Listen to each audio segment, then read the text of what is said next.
ngày sông qua apa harwa kangai em che kangai bông bông che ngày xưa kangai em che anh vang nghe mò nắng đèn căng in ton il đi rengi ông si lâu lại cùng xa lạ lại qua căn qua lại il đi xuống rin quy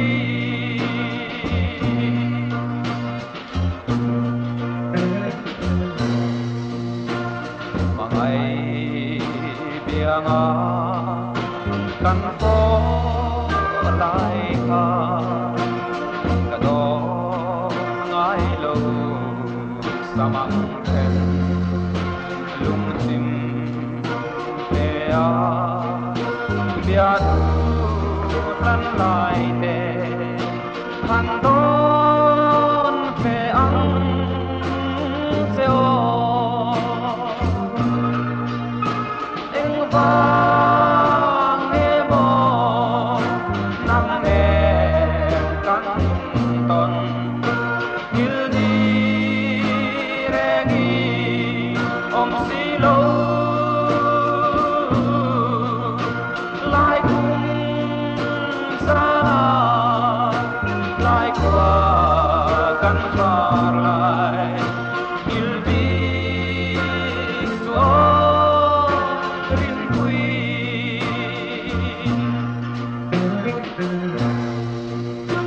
mỗi tê anh đắng vàng má anh đi lâu